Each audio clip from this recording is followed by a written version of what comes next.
نئے آنے والے دوستوں سے اپیل ہے کہ چینل کو سبسکرائب ضرور کر لیں۔ قرآن مجید حیا کے متعلق ایک خوبصورت واقعے کی طرف اشارہ کرتا ہے، جس سے مسلمان عورت کو یہ سبق بھی ملتا ہے کہ وہ کس طرح اپنے گھر سے نکلے۔ حضرت موسیٰ علیہ السلام ایک عظیم پیغمبر تھے جو اللہ تعالیٰ سے براہ راست ہم کلام ہوئے۔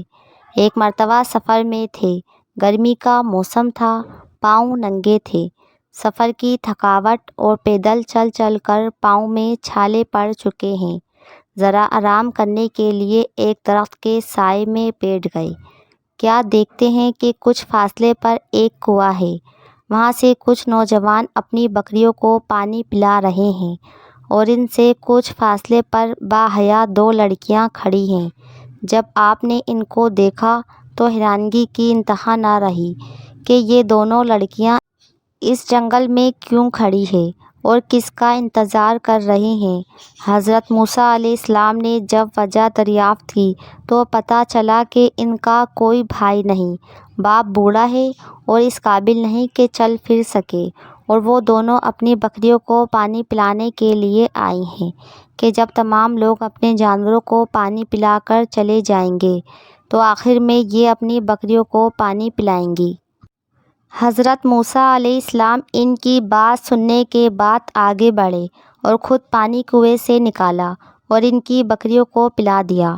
لڑکیاں جب خلاف معمول جلدی گھر پہنچی تو باپ نے جلدی آنے کی وجہ پوچھی تو دونوں نے باپ کو پوری حقیقت سے آگاہ کر دیا۔ باپ خود بھی پیغمبر تھے۔ فرمایا کہ جاؤ اس نوجوان کو بلا کر لاؤ تاکہ ہم اس کو پورا بدلہ دیں۔ اب ایک لڑکی جب موسیٰ علیہ السلام کو بلانے آئی تو وہ کس طرح آئی، اس کا انداز کیا تھا؟ قرآن نے اس کے چلنے کا انداز جو کہ شرم و حیا سے لبریز تھا اس طرح بیان کیا ہے۔ ترجمہ: پھر آئی ان دونوں میں سے ایک شرم و حیا سے چلتی ہوئی۔ وہ کہنے لگی کہ میرا باپ آپ کو بلاتا ہے تاکہ وہ بدلہ دے جو آپ نے ہمارے جانوروں کو پانی پلایا ہے۔ حضرت شعیب علیہ السلام کی بیٹی حضرت موسیٰ علیہ السلام کو بلانے آئی، شرم و حیا کا دامن نہیں چھوڑا، نگاہ نیچے تھی، بات بھی شرما کر زیادہ کھل کر نہیں کی۔ اللہ تعالیٰ کو اس کی حیا اس قدر پسند آئی کہ اس حیا کو قرآن بنا کر حضرت محمد رسول اللہ صلی اللہ علیہ وسلم پر نازل کر دیا تاکہ پوری امت کی عورتوں کو پتہ چل جائے کہ جب وہ گھروں سے نکلے تو شرم و حیا سے عاری لوگوں کی طرح گردن اٹھا کر نہ چلے، بلکہ دھیمی چال سے کہ شرافت اور حیا ان سے واضح نظر آئے، جس طرح شعیب علیہ السلام کی بیٹی شرم و حیا سے چلتی ہوئی آئی۔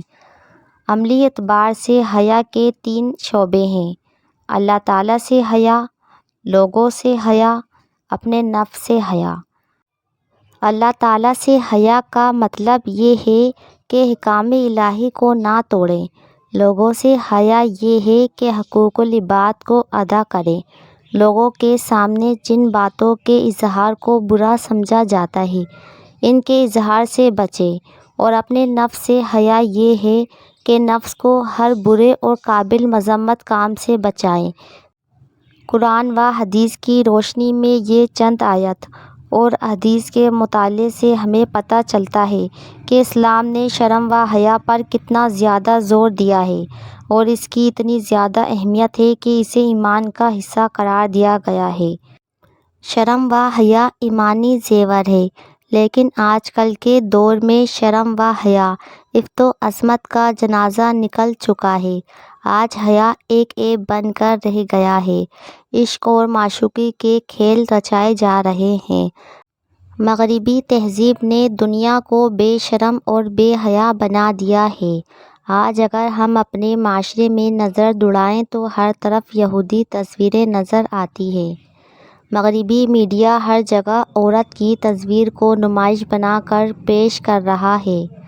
آپ کو مختلف چوکوں اور چوراہوں پر ایسے سائن بورڈ نظر آئیں گے جہاں عورت کی تصویر ذریعہ اشتہار برائے کمائی نظر آئے گی، عورت کی اس حالت کو دیکھ کر دل خون کے آنسو روتا ہے۔ پھر افسوس ہے کہ بیوقوف لوگ اسی کو آزادی نسواں اور حقوق نسواں کا نام دیتے ہیں۔ اپنی زندگی میں ہر قدم ایسے پھونک پھونک کر رکھیں کہ ایمان کے لٹیرے اور عزتوں کے ڈاکو کہیں شرم و حیا کی یہ قیمتی دولت آپ سے چھین نہ لیں۔ اللہ کریم ہم سب کا حامی و ناصر ہو، آمین ثم آمین۔ اگر ویڈیو اچھی لگی تو آپ سے گزارش ہے کہ چینل کو سبسکرائب ضرور کر لینا تاکہ اس طرح کی ویڈیو سب سے پہلے آپ کو ملتی رہے۔